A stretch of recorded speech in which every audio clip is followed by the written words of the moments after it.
Welcome to your 20-minute podcast with David Brower, where we do our best to give you useful information in 20 minutes or less. Now, here's your host, 5-time Voice Arts Awards nominee, David Brower. Thanks, Ellen. This is David Brower with your 20-minute podcast. Our special guest from Orlando, Florida, C.B. Hoffman and Dan Hoffman have created and self-published 6 faith-based ebooks, 3 audiobooks, and a short film about a fashion designer who is blackmailed into being an assassin. I like that already. Ultimately finding her way to repentance, forgiveness, and salvation. My gosh, isn't that what we all want? Repentance, forgiveness, and salvation? Yeah. Holy buckets. Absolutely right. Hey, welcome to the show. How are you? Great. Thanks for having us. Oh, you're very welcome. I love your website, the videos, the pictures of you guys. Oh, cool. That's all Dan's work. I was going to say, I hope it's not too busy. I'm kind of obsessed with animated GIFs, as you can tell. So I hope there's not too much going on. It's kind of like a Vegas storefront, but, you know. Why wouldn't you? Yeah, you know what I mean? Exactly. It's who you are. Yeah, and when I'm designing them, I always test. I always just look at the still version, and then I'm like, if I animated that, it would be so much cooler. And then I'll look at the still one, and I'm like, I need a little action there. So, yeah. Oh well. That's very cool. Thanks. Very cool. Thanks. So, how did you guys? I won't say how did you guys get together. That's an obvious answer. Since your mom and son, right. But how did this professional bit of your life show up? Oh, cool. I'll start, CB, because I love telling the story. So I had moved to New York City to follow my graphic design and advertising dreams. And I had always known that CB was working on these books. And, so I had just finished school and I was still working full time and walking home from work. And I said, CB, let me hear your book.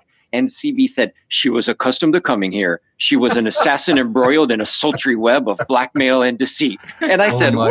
God. Yeah. Oh my so God. I was right totally up your hooked. alley. Yeah. Oh, I got goosebumps on that, dude. Yeah, That I was- know. So did I. And so after hearing that, because if that first sentence wouldn't have been any good, I would have been like, oh, cool. Well, good luck with that. Yeah. But I really was hooked, and she ended up reading the whole first paragraph, the first page, the first chapter.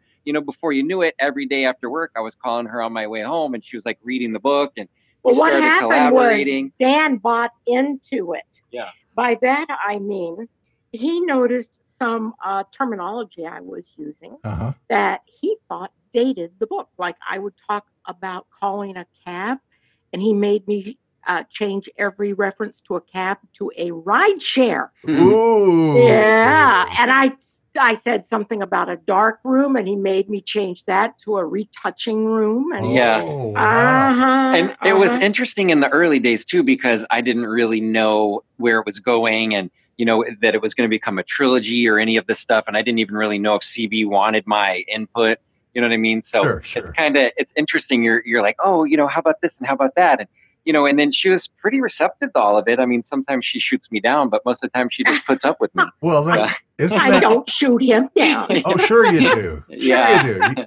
You just do it politely. That's all. Yeah. She had me in a headlock right before the show. I know. She's tough. That's why I'm glad it's only audio. Right. Yeah, Exactly. Right. Yeah. Right. No, by the way, he's the one who decided it was going to be a trilogy. Well, I just thought it was going to be too much work just to make the one book. So, isn't that how trilogies are born, really? I mean, yeah. Really? And CB was telling me 50 things she wanted to do. And I said, you'll never do that in 200 pages. And, and so, I said, okay. But she had the main character being killed off at the end of the first book. And she's like, well, how is there going to be a trilogy if she dies at the end? And we said, all right, well, that's a challenge, but well, it's just a dream. It's just a dream, Exactly. It was a dream, as a matter of fact. It started out as a dream. Oh, how fun. That I got. It was the night before I stepped into a classroom for the first time as a professional teacher. But the dream came with my handwriting on a legal pad. Oh. And the first line was there. It said, she was accustomed to coming here. She was an assassin. Oh, and then then I went all the way down to the bottom of the pad, and it said, and she fell into the arms of God. All right. I thought, Goosebumps number 3. Come on. Yeah. I thought, okay, you know what? This, I guess, is supposed to be a book. Yeah. So I mean, it took me 14 revisions to get it so that it all made sense. And there's, of course, a lot of flashbacks in it. Yeah. But Wow. I had it ended it with She Fell into the Arms of God. And I said to Dan, how's this going to be a trilogy? So we had to go back and rewrite it and add a couple of vital points. Sure. In it.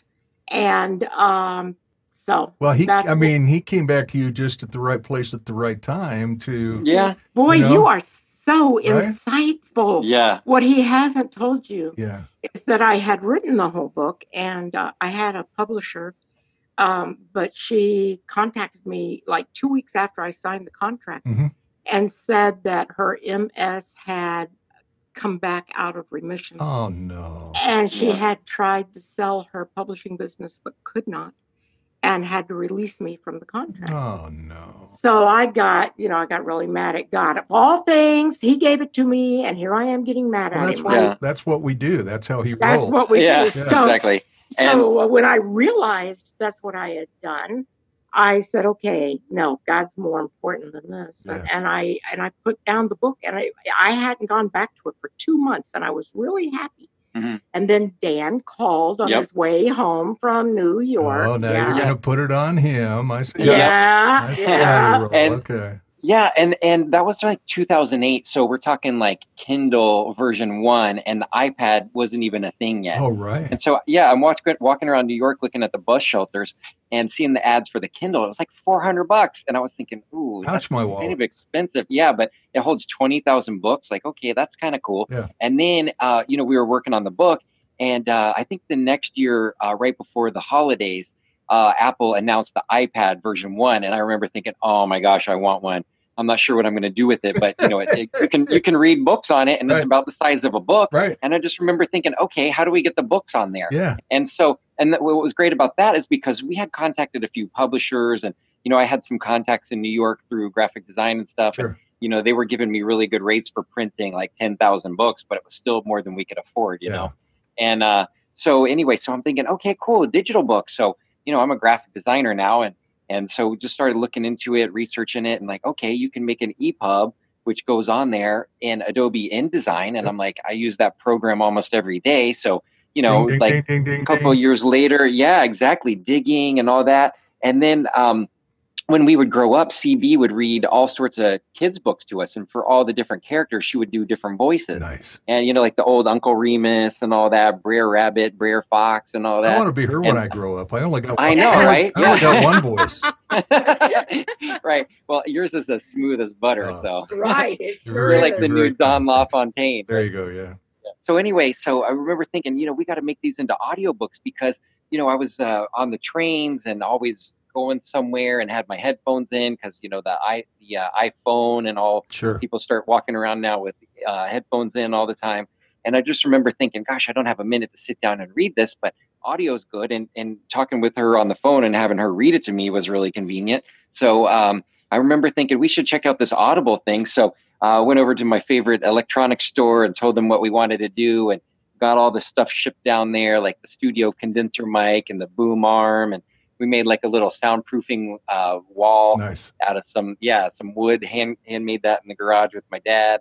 And so we got all this stuff hooked up, and CB must have spent, you must have recorded the first book. We're talking 6.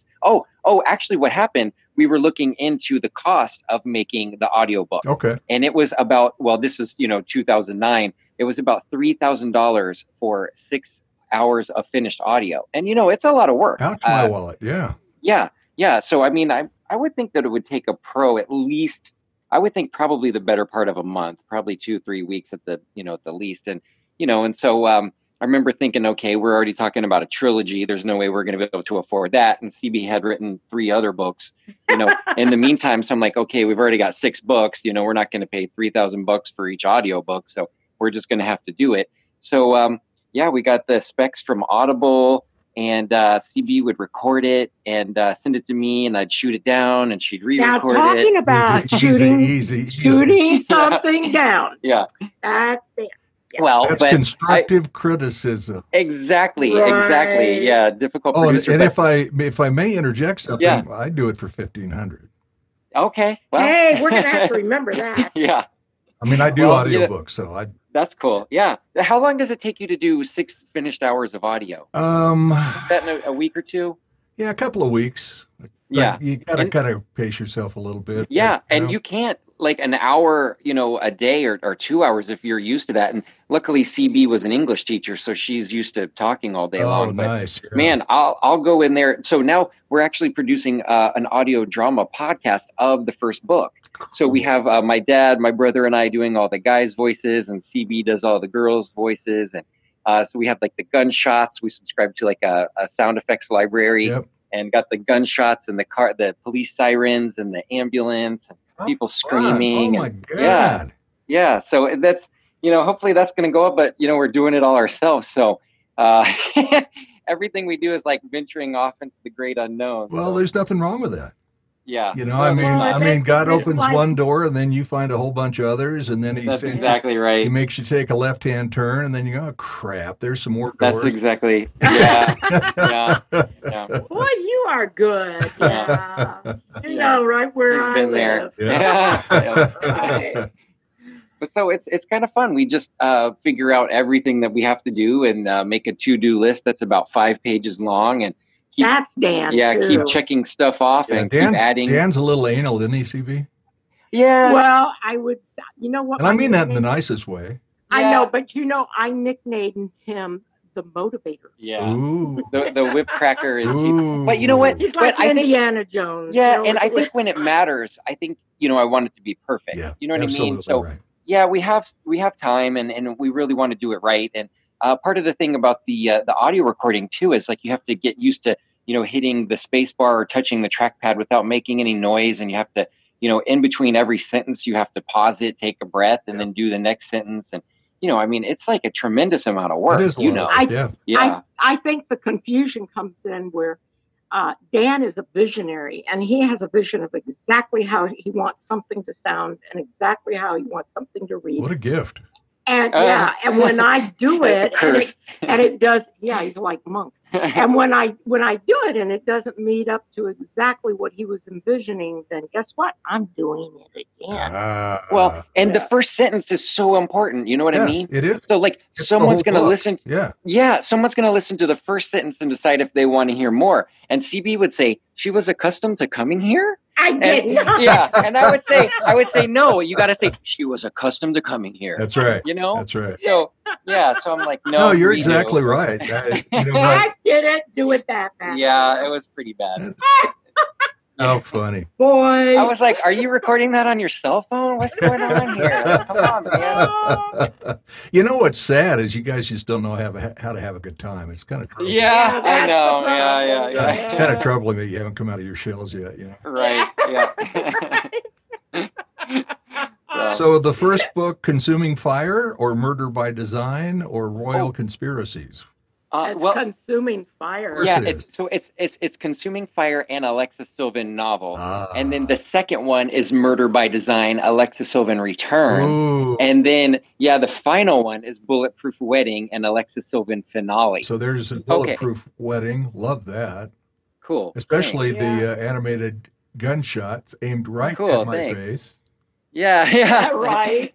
And you know what's funny though? If you go look at that on Amazon, I had to replace the gun with a flashlight, and because they don't want you to be able to advertise with a gun, so that's why a lot of suspense and thrillers, they'll have like a guy running or like crosshairs or something. Every now and then you might see like a gun, but it's not overt. Definitely wouldn't be probably aiming at the viewer. So who is Alexis Sylvan? She's pretty cute.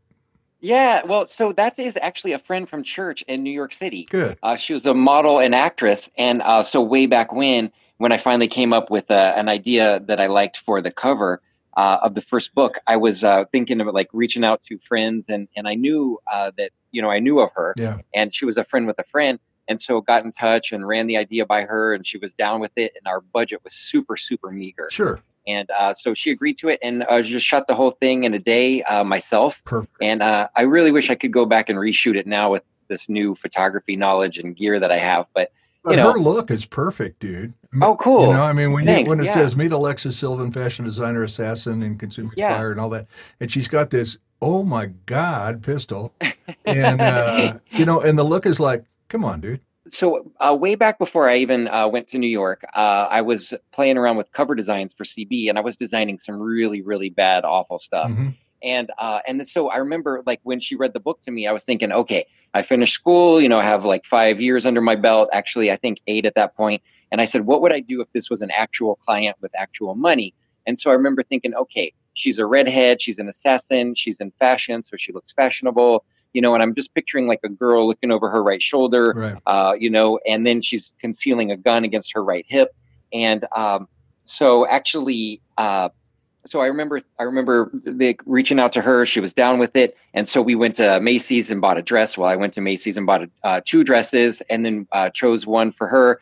And I was looking into getting a gun in New York City good luck for the photo shoot. Yeah, which turns out is impossible. I was probably flagged by some law enforcement website. But sure. Anyway, but I looked at stock prop houses, and to get a gun. Good call. Yeah. Yeah. Well, you have to, but it's even more difficult probably than getting a real gun, because you actually have to have $1 million of liability insurance. You have to actually have a film company set up.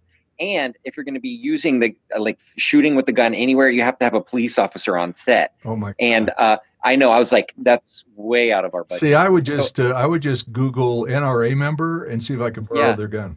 Yeah, that'd be good. Yeah. And just make sure you're shooting somewhere private.